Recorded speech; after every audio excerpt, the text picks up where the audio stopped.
biarlah yang bicara itu tindakannya, jangan tindakannya hanya bicara. Tari itu universal dan sesuatu ada intinya gitu kan. Lah tari sufi itu hanya mahma inti. Tapi ketika ini sudah urusan kemanusiaan, ya monggo. Dan itu tetap diladeni. Artinya bahwa kita memang oke lah, sebagai manusia tidak mungkin sama antara seni dan agama ini. Seni itu seneng-seneng panggonane neraka, iki agama iki swarga.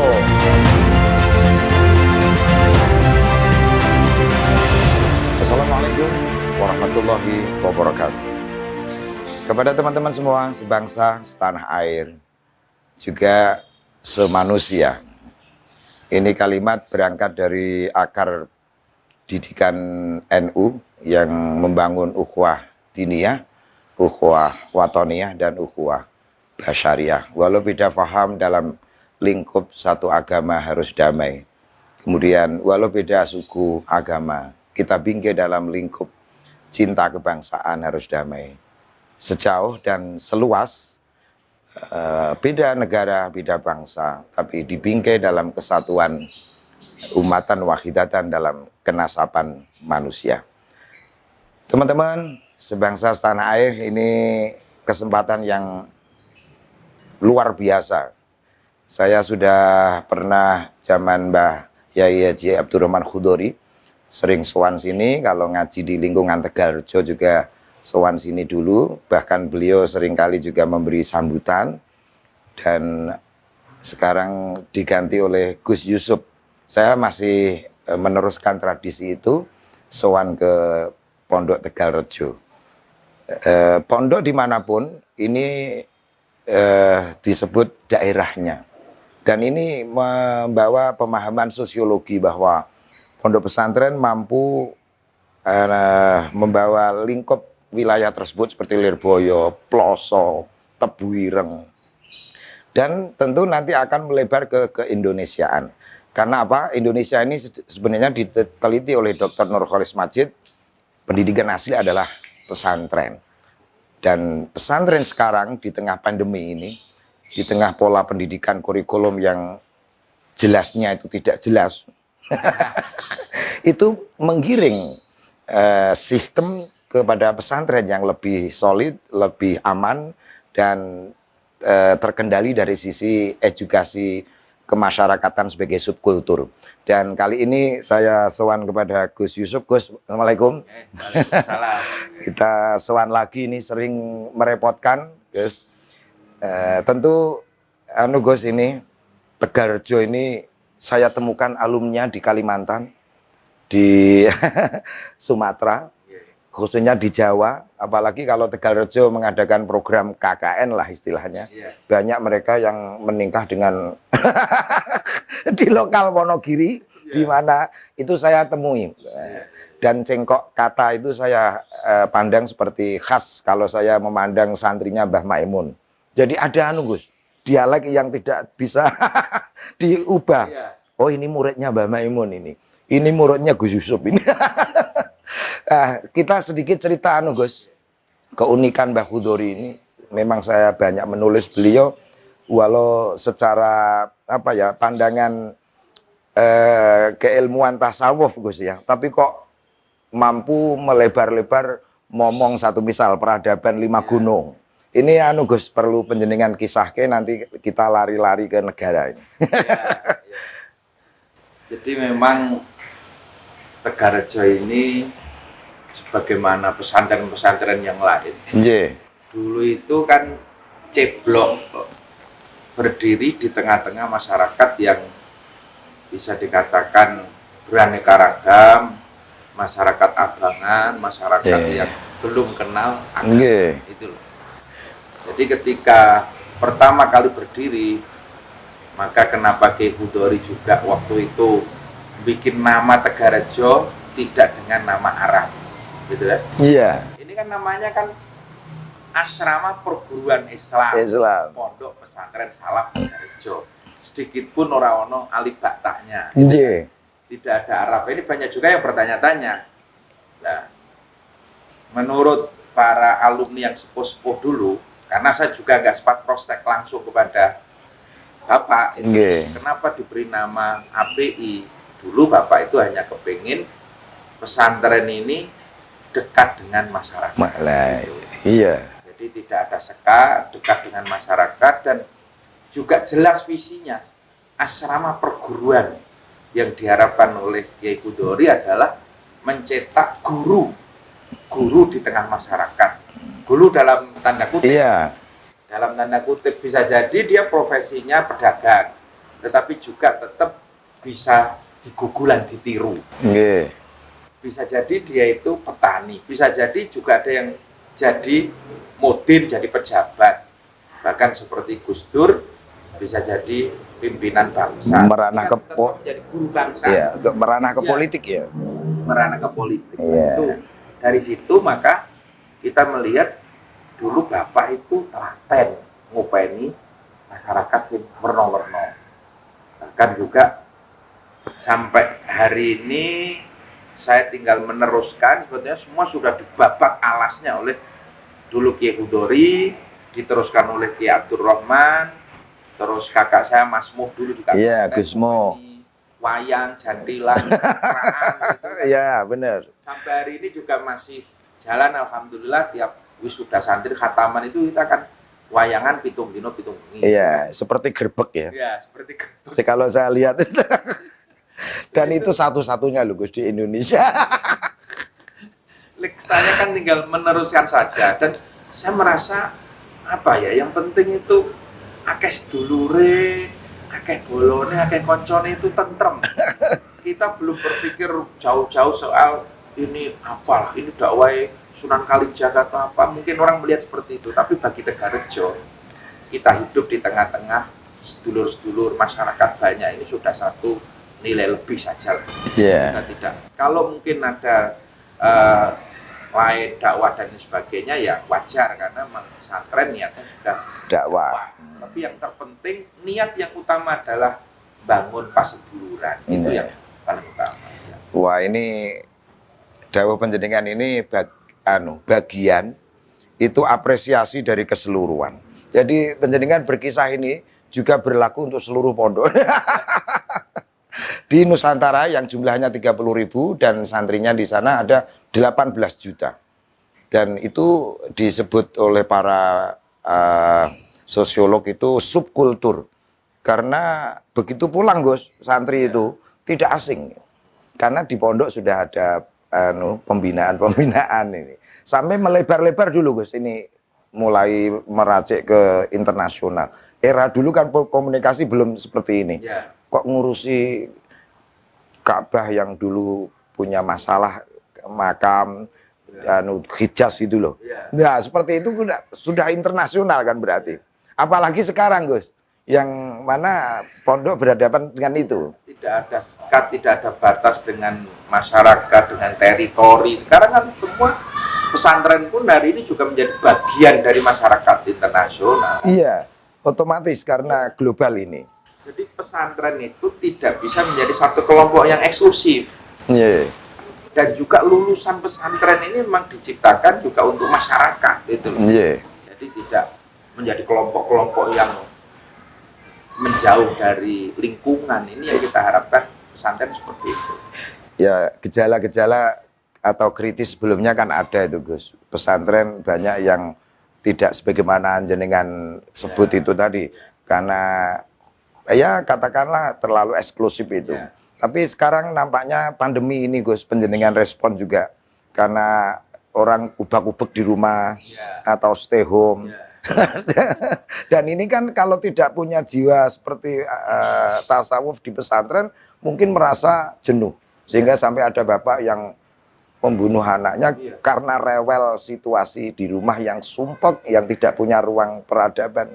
Nah ini bagaimana Gus ini menyikapi pandemi ini panjenengan? Jadi kita juga bersyukur, yang pertama alhamdulillah, meski dalam situasi pandemi kita lihat pesantren masih tetap berjalan, istilahnya kegiatan belajar mengajarnya, taklimnya masih tetap jalan, meski tentu dengan batasan-batasan khusus atau yang sering dibilang protokol kesehatan tetap jalan semampunya di pesantren, tetap dilakukan itu. Dan watak dasar pesantren itu adalah mandiri. Kita ini apa yang terbaik untuk masyarakat kita lakukan. Dan pesantren selalu menjadi solusi. Maka ini kan masih dalam suasana hari santri. Resolusi jihad itu adalah solusi yang dipersembahkan pesantren untuk bangsa. Ketika melihat ancaman masuknya lagi penjajah, terus Jakarta terjadi kebuntuan, Bung Karno akhirnya matur pada Mbah Hasyim. Mbah Hasyim akhirnya musyawarah dengan para kiai, keluarlah fatwa resolusi jihad. Yang ini menjadi solusi yang akhirnya menggerakkan seluruh, tidak hanya santri tapi entitas masyarakat, arek-arek Surabaya. Jadi peristiwa 10 November. Nah, ini solusi yang keluar dari pesantren. Maka di tengah pandemi ini juga sama sebetulnya. Ketika terjadi stagnasi pendidikan, sekolah, kampus, lembaga-lembaga pendidikan yang lain, PSJJ, jarak jauh, online, tidak berani tatap muka, maka pesantren ya bismillah. Karena di pesantren ya tetap belajar ini harus wajhan biwajhin. Harus ketemu dengan kiai, ketemu dengan guru. Meski hari ini tetap kita jaga jarak sih maune sorogan depan-depan ke guru, saya kira udah sedikit. Juga tadinya langsung, sekarang juga santri pakai masker atau apa. Tetapi itu harus berani, harus ada keberanian, tidak terus kita tunduk dengan situasi. Padahal jasad ini jarak sebenarnya. Dalam kaitan kesatuan hati. Ini Gus, resolusi jihad kemenangan bagi NU kan kemenangan bagi kemanusiaan. Juga itu loh yang sulit ditiru oleh siapapun di dunia internasional, karena saya melihat ini berkaitan internasional tadi. Negara datang ke sini, negara lain belajarnya malah ke NU soal diniyah, diniyah, watonnya basyariah. Ini mungkin penjaringan lebih tahu karena di PBNU itu loh Gus. Itu mereka tanya kepada PBNU untuk pola pendidikan ini. Kok tidak ke negara ini? Nah itu loh yang disebut Martin van Brusen dulu.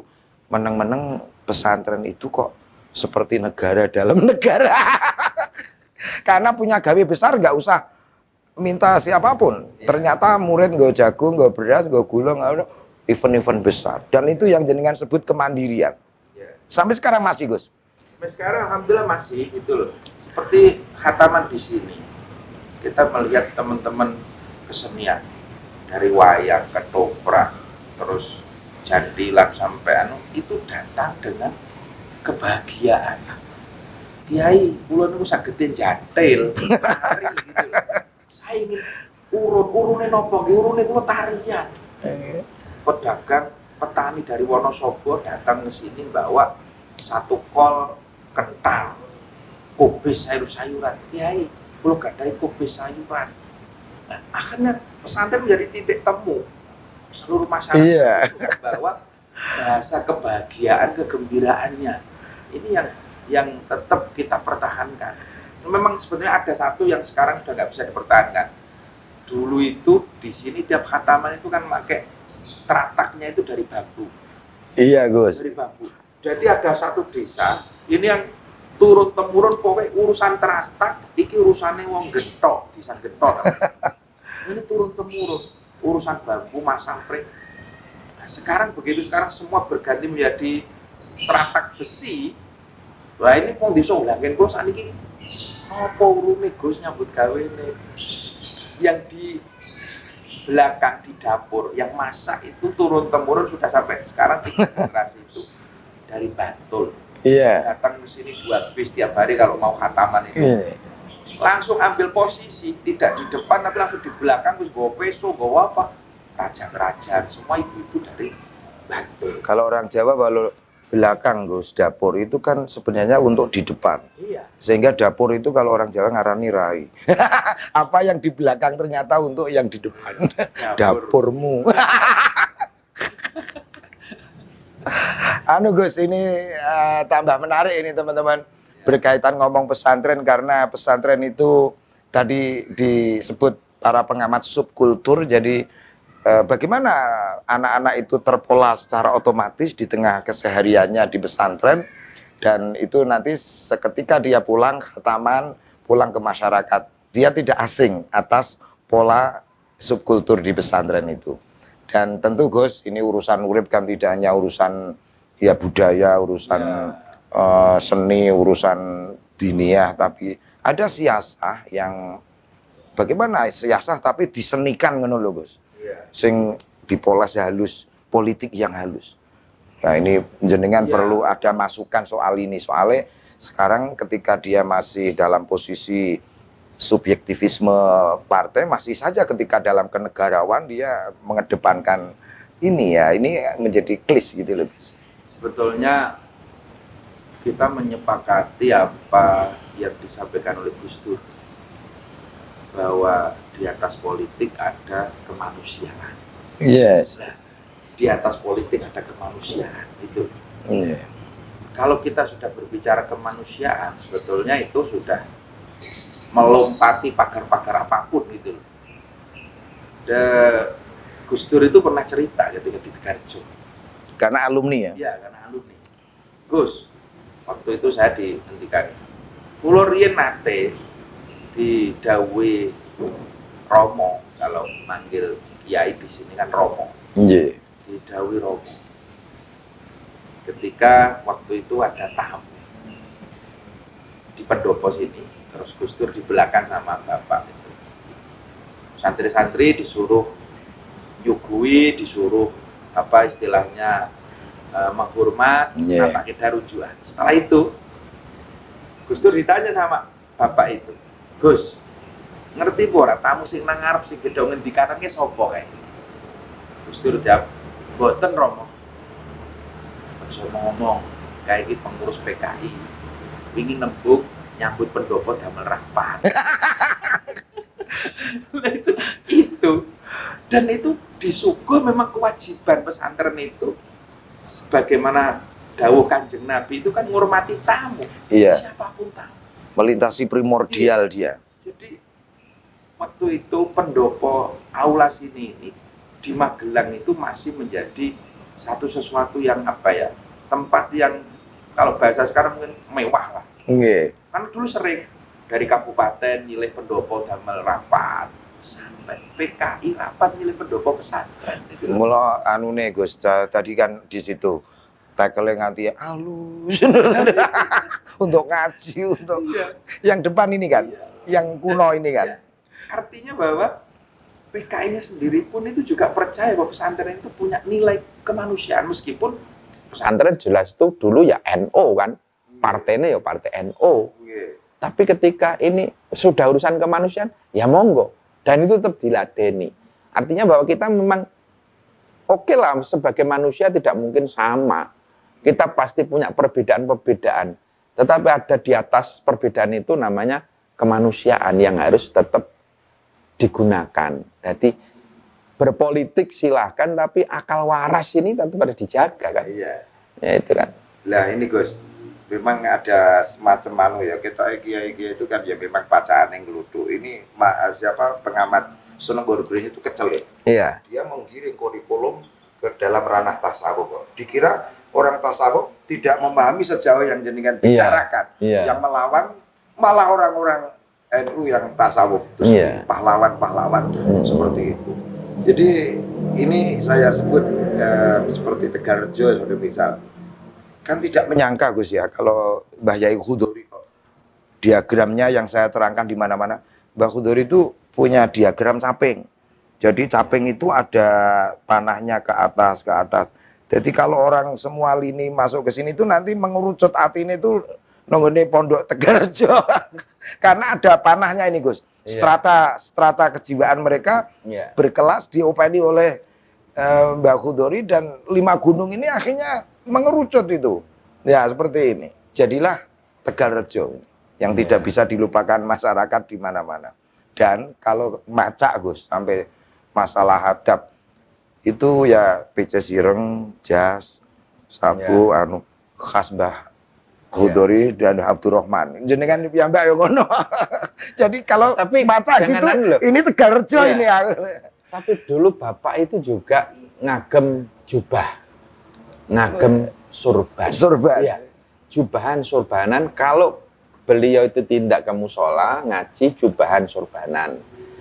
Ke masjid Jumatan juga seperti itu. Tapi ketika nemoni tamu, Bapak itu ya surjanan. Nggih. Bahkan kalau sampai saya diceritain ibu itu, kalau mau ada tamu dari pemerintah, waktu itu ada apa residen atau apa, itu ngelegake, bengi kon miru. Pernah gitu? Jare, iya, diwiru jare. Kersane pripun to, Pak? Ya gawe nglegani tamu-tamu kuwi. Tamu nek weruh ngono ki, oh berarti kiai padha kalih kula. Nah, itu sudah satu apa ya menurut saya bahasa tersendiri. Ketika kita itu datang mertamu kok weruh tamune padha kaosane kan terus santai gitu kan. Kita nggak berpikir macam-macam. Tindakan itu sudah berbicara. Ini dari pakaian sudah sebagai satu penghormatan. Pemerintah datang, biasanya zaman dulu wironan nganggo surjan, weruh sing di omah jubahan kan mesti ada jarak sendiri. Maka dulu saya diceritain ibu itu aku bengi dikon dawuhi bapak kon miru jarik sesuk arep diagem gawe nemoni residen. Nah ini kan bagaimana? Jadi cara menghormati tamu itu kan tidak harus dengan apa ya? Wong dengan senyuman aja udah cukup. Dengan wajah yang berseri, dengan pakaian itu sudah simbol lah. Dan itu saya jadikan tudingan, Gus. Ya. Kalau bukan karena keluasan dan kedalaman ilmu, tidak akan melahirkan bijak seperti itu. Ya. Dan ini, Gus, obrolan singkat ini mungkin akan dicerna oleh teman-teman sebagai wacana dakwah di Nusantara kita ini. Ya. Dan saya berharap Tegalrejo dengan pola-pola yang sama dimanapun, yang saya sebut bagian itu apresiasi dari keseluruhan, sebagaimana Lirboyo, sebagaimana Ploso, sebagaimana Tebu Ireng, juga daerah lain yang jenengan kenal pakai nama di mana, Gus? Kan nama itu ya, memang itu kan khas ya. Iya, jadi pesantren itu rela namanya tidak terkenal. Yang terkenal biar nama desanya, gitu kan? Iya, wilayah. Ya itu Tegalrejo, Tebu Ireng, Pacul, Goang, Lasem, Kerapiak. Itu sebagaimana kita. Biar yang terkenal itu Indonesianya lah, bukan Tegalrejonya, bukan nama pesantrennya. Orang nggak kenal Tebu Ireng jenenge asli apa pondok kan nggak kenal. Lirboyo Hidayatul tadinya nggak terkenal. Terkenal Lirboyo nih. Artinya bahwa demi desa, demi negara kita siap untuk tidak terkenal. Kita berkorban itu kan seperti itu. Wah, kan. Kinara tasawuf angel Gus. Iya. Angel wes. Tapi juga kula nggih pengen ngerti jenengan itu tari sufi kesana kemari. Iya. Itu titik temune karo tari gambyong, karo tari lah itu. Tari kan ya ada kajian universal. Ya, ini juga perlu dipahami santri-santri itu juga. Tari itu universal dan sesuatu ada intinya gitu kan. Ya. Lah tari sufi itu hanya mahma inti untuk menjadi penggerak di dalam beragam peradaban. Ya. Jadi tari sufi itu kan suluk ke dalam untuk mengetahui bahwa kalau dihadiskan ya man arafa nafsahu faqat arafa rabbahu. Iya. Mutu qabla antamu. Lah setelah menemukan mahma sebagaimana Syekh Rumi bilang Tuhan di bumi di tiap hati, Gus, bukan di luar diri. Nah, mahma ini akan dijadikan untuk mengubah segalanya sebagaimana gerak tari-tari yang lain. Sehingga tari sufi tidak asing dengan tari sufi yang lain. Tari-tari yang lain. Karena secara substantif ada ketika orang menari itu harus fana, Gus. Karena menampilkan citra tariannya menghilangkan dirinya. Seperti tadi kita mbungahke wong menghilangkan nama pesantrennya tapi anu wilayahnya. Kalau bahasa saya lebih dekat lagi ya biarlah yang bicara itu tindakannya, jangan tindakannya hanya bicara. Jadi tarian itu kan tetap kalau jenengan ngediko tadi suluk itu kan maknanya jalan. Iya. Jadi kan kita dengan menari ini bisa menjadikan jalan kita ma'rifat billah. Iya. Iya, sama dengan yang berzikir, Iya. sama juga dengan yang semua jalur ini kan bisa dipakai. Termasuk pencak loh, Gus. Iya. Pencak itu kalau tidak menghilangkan egonya, dia tidak bisa secepat itu dalam dinamika gerak, tidak bisa. Juga dalam pidato, Gus. Jadi kalau saya pidato sendiri mengosongkan subjektivitas, kemudian dialog dengan dunia dalam, iki sik omongno, iki soalé wonge ngene, iki sik aja kuwi. Ini cuma direspon secara cepat. Lah tari supi mengandalkan itu, cuman dibahasakan Syekh Rumi, Tuhan di bumi dikenal melalui cinta dan cinta bisa mengubah segalanya. Luar biasa itu. Jadi kan karena kadang-kadang masyarakat kita ini masih melihat bahwa antara seni dan agama ini, seni itu seneng-seneng panggonane neraka, iki agama iki swarga. Nggih. Lah ini yang kadang-kadang masih perlu kita butuh penjelasan lebih. Tapi kalau itu diatasi usul fikih selesai sebenarnya. Ya nek gelem ngaji, gelem ngaji kok. Lah makanya saya Gus, kalau di tempat umum daripada ngeplaki wong, dikeplake rebana, daripada misoi wong wedok bojo disumpeli udut. Pokoknya ruang budaya bagian dari menghadang madzarat yang lebih besar. Dan disitulah ketenangan Indonesia di situ. Seandainya masyarakat tidak punya ini, Gus, panas sudah. Padahal yang kalau tidak salah, saya pernah baca sejarah Syekh Rumi itu, bahkan ketika beliau ingin menghadap dan dipanggil menghadap ke haribaan Allah, santri-santri ini malah dokon juget kabeh. Iya, karena dia ya di pelaminan ketemu dengan kekasih. Jadi istilahnya ini puncak kebahagiaan yang ditunggu-tunggu lah. Iya. Iki mangsane aku arep mantenan, seneng ketemu yang saya cintai, yang saya rindukan selama ini. Jadi kamu jangan menangis. Ayo bergembira. Bergembira mengiringi keberangkatanku untuk berjumpa dengan kekasihnya ya. Dahsyat itu. Oh, itu dahsyat. Kalau kita kan enggak bisa. Guru kita arep sedo. Biasanya mah do mubeng nangis maca Yasin kabeh itu. Tapi Gus, Syekh Rumi juga menangisi gurunya pergi juga menari. Sampai melahirkan 30.000 syair dalam divan Tabriz. Jadi dia kehilangan guru itu kehilangan segala-galanya. Dia dia bukan penulis, tetapi pendendang. Dalam kitabnya divan Tabriz 30.000 syair. Itu hanya menangisi guru yang pergi dari dia. Hubungannya dengan guru luar biasa. Wah, Masya Allah Rumi. Iya. Maka saya heran sekarang ini orang kok kadang banyak orang yang merasa tidak butuh guru. Wah, enggak bisa, Gus. Iya. Kalau Syekh Rumi bilang gini kok, nyala rumahmu itu kan dari tetanggamu salurannya. Maka hadis fal yukrim jarahu bagi Rumi itu maknanya bukan sekedar tetangga secara fisikly, tapi dari mana cahaya hatimu berasal itu. Seperti singkirkan duri bagi Rumi bukan duri secara nyata di jalan, tapi ada duri di hati. Kalau suluk itu tidak dibereskan durinya menghambat diri. Wah, iki MC ini jenengan apa kula iki tanya.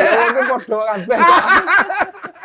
Jadi kan ini loh, sekarang ini kan orang banyak bilang kita itu nggak usah belajar dari kiai, nggak usah belajar dari ulama. Ulama, kiai itu manusia, semua punya dosa. Kita ini belajar langsung kepada Rasulullah, langsung kepada para sahabat, langsung pada Al-Quran, Al-Hadis. Oh itu Gus, banyak yang trafonnya jeblok itu. Ya, jeblok itu. Lawang kono kita ini kenal Rasulullah, sing kenal ke ya sapa gitu loh. Kalau nggak ada guru ya nggak bisa kenal dengan Rasulullah. Sampai-sampai Gus, Syekh Rumi sendiri dalam kaitan kepada Rasulullah itu menggesa lewat dendangnya. Aku hanya ingin menjadi debu yang selalu menempel di bawah terompah kaki Rasulullah. Itu adab yang harus dibayar itu. Rendah hati. Karena kucuran itu akan datang ketika rendah hati. Ketika tapi juga Ya memang ini konteks sekarang. Gini Gus, tadi saya membayang Iya. tadi sebelum banyak hal. Mbak Khudori sendiri bicara dalam kaitan ini cinta sudah. Iya. Same with Syekh Rumi, kaitannya cinta. Dan kalau tidak, mana ada orang berbagai level menerima. Iya. Gitu kan. Jadi Syekh Rumi seperti itu. Penghargaan kemanusiaan. Iya. Iya. Kalau mau merusak tempat ibadah, orang ngamuk. Padahal tempat ibadah itu Tuhan dalam kaitan zikir di hati. Kenapa kau lukai manusia, kamu tidak membela? Iya. Oh iya, kalau ngomong tempat ibadah itu kan juga dulu yang sering diceritakan Gus Dur itu. Ketika Gus Dur di sini, ada rombongan masyarakat desa itu. Ya, mungkin Pak Budi sudah pernah dengar. Masyarakat desa datang ke sini minta fatwa. Yeah. Karena dulu kiai itu kan, dan sampai hari ini, dulu kiai itu kan jadi culture broker. Yeah. Pusat bertemunya seluruh persoalan. Yeah. Tempat sampahnya masyarakat lah. Jadi dulu itu wong arep Bukan tempat sampah, samudra. Samudra. Soalnya sampah masuk diterima. Oh. Lah iya, itu wis punjul rongkolah. Dadi kan ya wis apa wae mlebu ayo gitu kan. Nggih. Jadi wong arep rabi yo njaluk tanggal nanggon kiai, arep tandur kapan mulai dino sing apik ya kiai.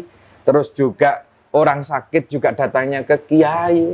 Arep pegatan yo wadul ro kiai. Ini memang sekarang peran-peran itu pelan-pelan memang sudah banyak diambil alih oleh para praktisi. Yeah. Sekarang mulai tandur itu takon ya wis mulai takon nanggon ahli pertanian. Loro ya sekarang wis mulai datang ke dokter. Kalau dulu kan semua Sentral ke kiai. Kiai lah. Itu ada rombongan masyarakat yang kiai teng dusun kula itu di desa saya ada kas desa yang sekarang jadi rebutan. Satu kelompok untuk beli gamelan, satu kelompok untuk bangun masjid. Itu kan.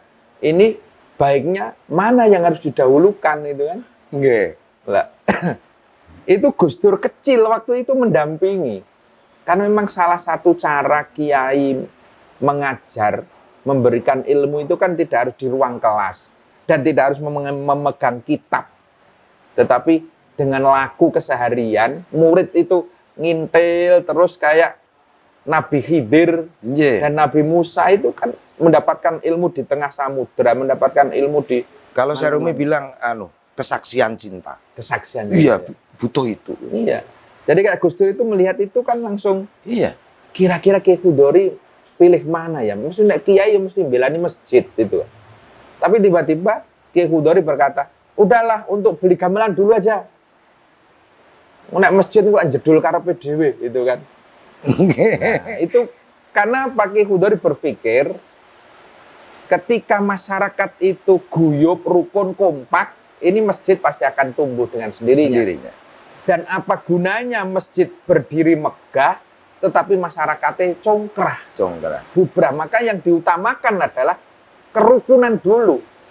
Rukun sik, nek wis rukun ki engko kabeh kepenak. Lah inilah yang disebut Rumi bijak. Nah, iya. Luar biasa Gus menceritakan Mbak Khudori ini, dan semoga ini murid-muridnya saya mendoakan terpercaya akan wengen beliau ini. Amin, amin, amin. Nah, ini sementara itu dulu Gus ya.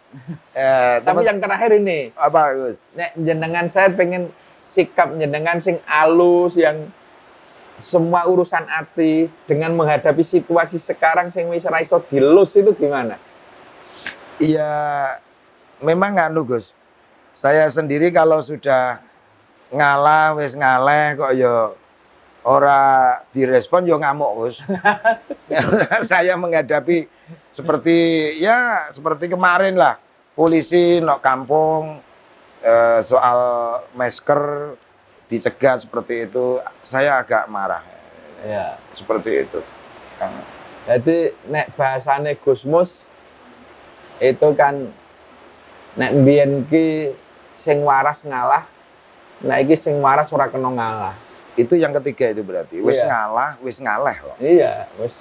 Kok ternyata diransek seperti ya orang Quraisy merangsek Badar lah. Kan tidak ada ayat Gus untuk melawan. Iya. Itu atas pertimbangan jenengan bilang akal sehat. Ya memang ya tadi pesantren itu harus digawe coro apa wae, ayo gitu kan. Lah, pesantren dalam kaitan Sunan Guru-gurunya sama. Dikira Sunan Guru-gurunya menggiring ke ranah kurikulum tasawuf itu supaya tidak melawan Belanda. Ya. Malah tidak, Gus. Iya, justru pusat perlawanannya di pesantren. Pesantren. Di pesantren kan.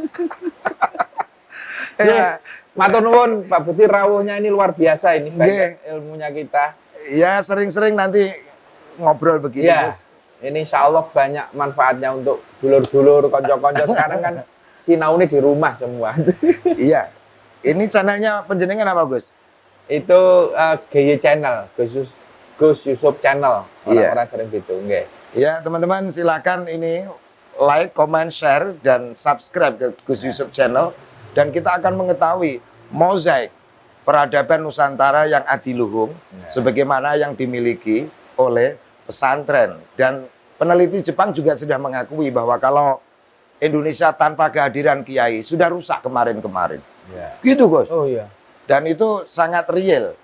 Apalagi sistem sekarang, pandemi ini. Kalau tidak ke pesantren, bisa berabil. Dan saya juga nunut ini, Gus. Silakan Silakan channelnya apa? Kiai Budi Channel. Rekan-rekan, kalau Anda pengen tahu lebih banyak tentang sufi, tentang cinta, Ya, juga peradaban Nusantara. peradaban Nusantara, bahkan peradaban dunia, Iya. ya simak terus di Kiai Budi Channel. Iya. Jangan lupa sodakoh digitalnya subscribe. Iya, saya juga sama. Sedekah subscribe. Oke, Gus, semangat, Gus. Matur nuwun. Ya, Ajib ini Tegalrejo. Allah Sugih ini. Sugih santri sekarang 6.000. Alhamdulillah. Saya dulu sowan Gus Abdurrahman Hudori 3.000 dulu. Ya. Sekarang katanya 6. Alhamdulillah. Nggih. Yang penting alhamdulillah lah. Ini terakhir, Gus. Iya. Kula suwun melu I love you, Gus. Gitu ya. Teko atas, Gus. Ini Oh. drijinya, kemudian jempolnya ke bawah. Ini. Wah, mohon. Matur nuwun dan sekian, sampai ketemu dalam episode yang lain. Wallahu muwaffiq ila aqwamit thoriq. Assalamualaikum warahmatullahi wabarakatuh.